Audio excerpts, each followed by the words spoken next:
Hey everyone, I'm Angela Sawsville, the executive therapist and founder here at Flourish. Moms and dads, I really think we need to have a talk about this distance learning thing, especially for those of you who have preschool age children and elementary aged kids. I have been on teletherapy sessions with folks like you all week long, and I'm concerned about what I'm seeing out there. I know how much you value education. I know how important it's been to you and how important it is for you to pass that value off to your children. But I think that our normal expectations about what our children can learn in any given day became unrealistic 5 weeks ago when they closed the schools. I don't think that level of expectation is realistic or manageable anymore.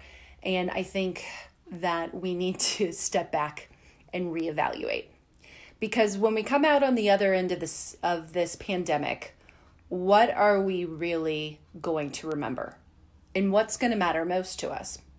You know, last year I had the opportunity to visit London and take my kids to tour a lot of the historic sites that are from the Blitz that many people survived during London. And it gave me a great kind of wartime, reality check, right? The families who had to live through that experience and were fortunate enough to survive it.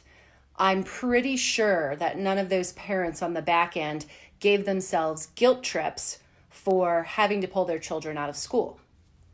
So maybe here in the modern age, we can start to cut ourselves more slack.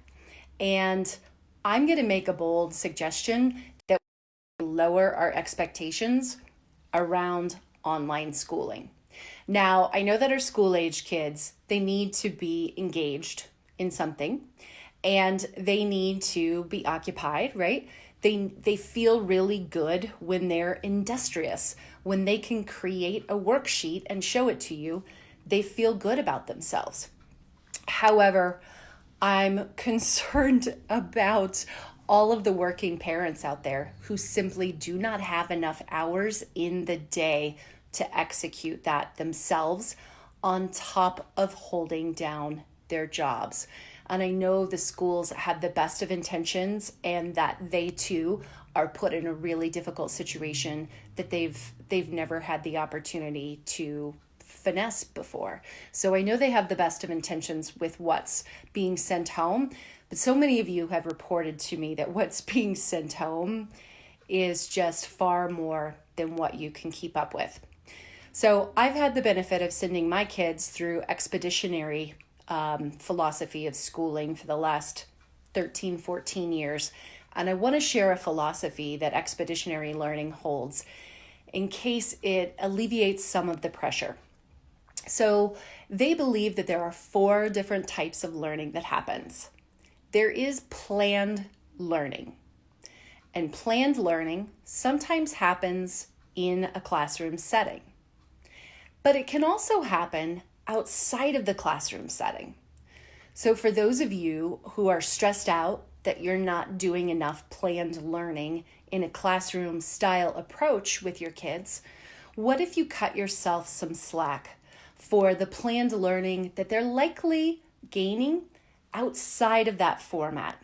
For example, maybe they're learning how to bake. Maybe they are learning how to garden.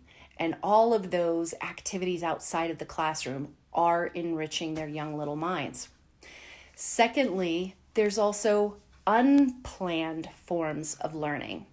And that too can occur inside a classroom setting, and it can also occur out in real life.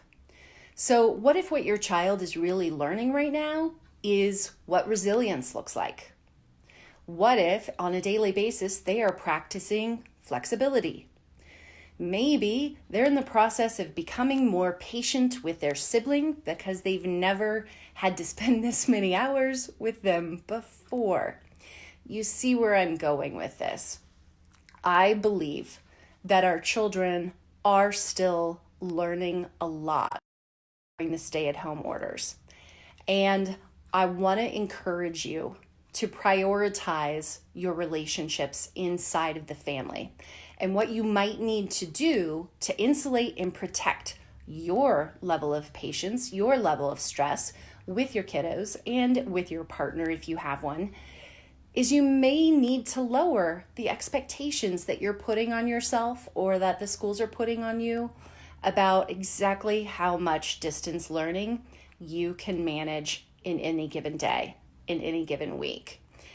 If you feel really attached to checking all the boxes, what if you give yourself some permission to push some of those assignments into summer break when you have a little more bandwidth and you'd be happy to take your kids into the backyard and do that chemistry experiment?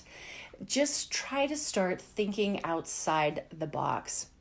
But at the end of the day, a lot of you are putting a lot of pressure on yourselves. And I want to encourage you that for right now, lowering your standards to good enough for now is truly good enough. Take good care of yourselves. We'll see you soon.